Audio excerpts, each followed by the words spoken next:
La majorité des gens pensent que pour réussir sur YouTube, il faut réussir à percer, à battre l'algorithme. Et pourtant, je peux te le dire, 90% des entrepreneurs et des créateurs ont totalement tort. D'ailleurs, des personnes comme Sam Soulek ou encore Supernomos viennent contredire cette croyance. Donc aujourd'hui, je vais te parler du mythe qu'il y a autour de l'algorithme, mais surtout de ce que je compte mettre en place moi sur cette chaîne YouTube par rapport à ça. À travers les années, on a eu tendance à diaboliser l'algorithme, car ça a souvent été pointé du doigt comme le facteur du manque de succès d'une vidéo ou d'un contenu. Et donc forcément, ce qui se passe, c'est qu'on commence à réfléchir à plein de hacks, à plein de façons de surmonter cet algorithme. Mais en fait, ce qui est marrant, c'est que déjà, premièrement, l'algorithme est totalement neutre, il n'est pas avec toi, il n'est pas contre toi non plus. Pense un peu à cette personne sur qui tu as eu un crush. C'est pas qu'elle t'ignore, c'est juste qu'elle te connaît pas. Mais surtout, et pour aller au plus simple, tout ce qui concerne l'algorithme est directement posté généralement sur le blog des réseaux sociaux directement. Si vous allez sur le blog de YouTube ou sur le blog de TikTok, il y aura marqué toutes les dernières updates. Si d'ailleurs vous allez sur Instagram et que vous allez sur le compte d'Adam Mosseri, il vous parle aussi de tous les updates qu'il y a autour d'Instagram. Il n'y a rien à surmonter car tout nous est donné sur un plateau d'argent. Donc c'est ensuite à nous de prendre en considération les infos qu'on a et de faire avec. La seule chose à comprendre de manière globale, c'est que le seul objectif des algorithmes, c'est de nous faire rester le plus longtemps possible sur les plateformes. Et donc, si un contenu ne fonctionne pas, c'est qu'on n'a tout simplement pas réussi à faire le job. Et c'est aussi simple que ça. Après, ça ne veut pas dire que tous tes contenus ont pour objectif ça, mais ça, on en parlera un peu plus tard dans la vidéo. Mais en gros, l'algorithme est là pour servir les utilisateurs. C'est aussi simple que ça. Et d'ailleurs, on a des exemples d'entrepreneurs, de créateurs qui ne respectent pas ces règles, qui ne font pas tout pour l'algorithme, qui ne respectent pas toutes les règles qu'on nous met, et pour qui ça marche très bien. Donc si l'algorithme est neutre et qu'il ne joue pas contre nous, et qu'à l'inverse, il est là pour servir les utilisateurs, qu'est-ce qu'on peut faire nous pour s'en servir, pour en tirer un avantage? Laisse-moi te dire ce que je compte faire à titre personnel pour ma chaîne YouTube. En réalité, mon approche est simple et s'appuie sur tout simplement 3 leviers. La psychologie humaine, la data et la connexion. Faire attention à la deuxième, la data, car parfois c'est aussi un jeu d'interprétation. Premièrement, pourquoi se baser sur la psychologie humaine? Car quand tu comprends quelques principes, c'est beaucoup plus facile de donner envie aux gens de rester ou de cliquer sur ta vidéo que si tu ne les avais tout simplement pas. Mais surtout, et c'est peut-être la chose la plus importante, ça va te permettre d'attirer la bonne cible, les bonnes personnes. Car à la fin, c'est quand même ce qui compte le plus. Car si mon seul objectif c'est d'avoir de plus en plus de vues, d'être viral, etc., je vais me réveiller dans 12 mois en me demandant comment ça se fait que j'ai pas atteint mes objectifs.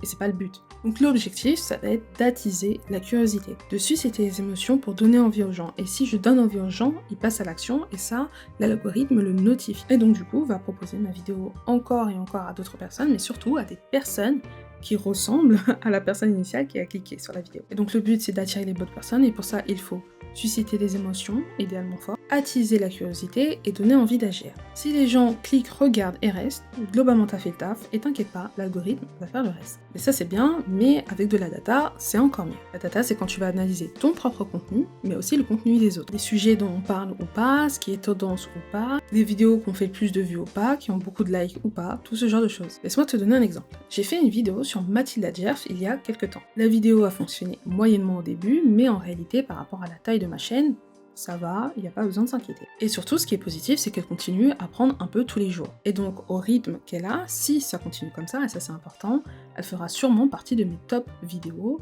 dans quelques mois. Pourtant, si tu regardes, dans le titre, je ne l'ai absolument pas mentionné.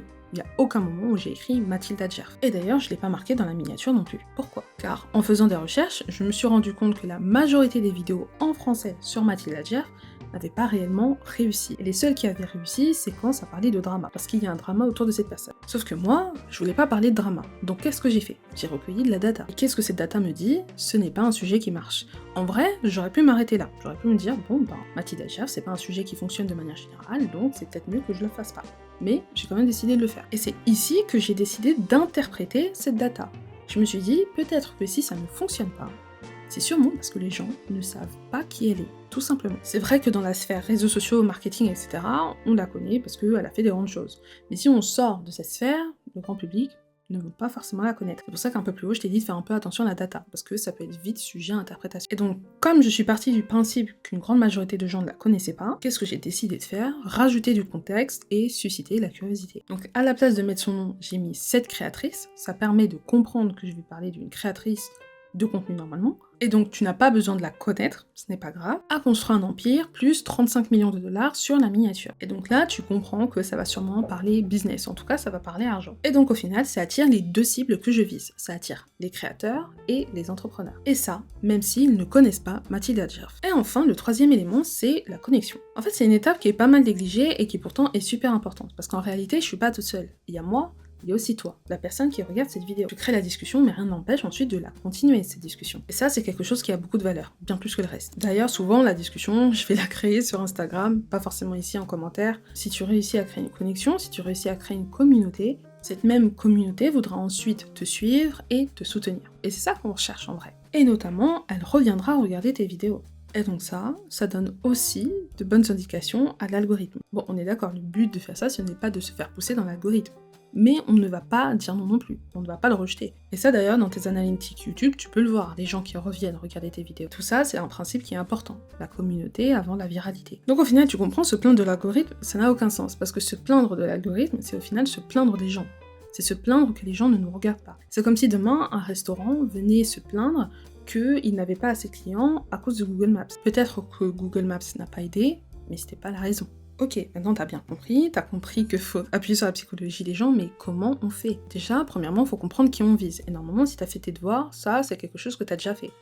Si tu l'as pas fait, juste pose-toi ces quelques questions. Tout ce qui tourne autour du genre, de l'âge, de la localisation, de sa situation actuelle, de son travail, de ses problèmes, de ses frustrations, de ce qu'elle souhaite atteindre, de ses désirs, etc. Si déjà tu réponds à ces questions, t'as le minimum syndical pour avancer. C'est pas excellent, mais ça te permettra déjà de te mettre un peu plus dans la tête de ta cible et ça t'aidera ensuite pour la suite. Ce que tu peux faire également, c'est regarder ce qu'elle commente, que ça soit sur ton contenu à toi ou sur le contenu d'autres personnes. N'hésite pas aussi à regarder ta propre data, notamment ici sur YouTube Analytics.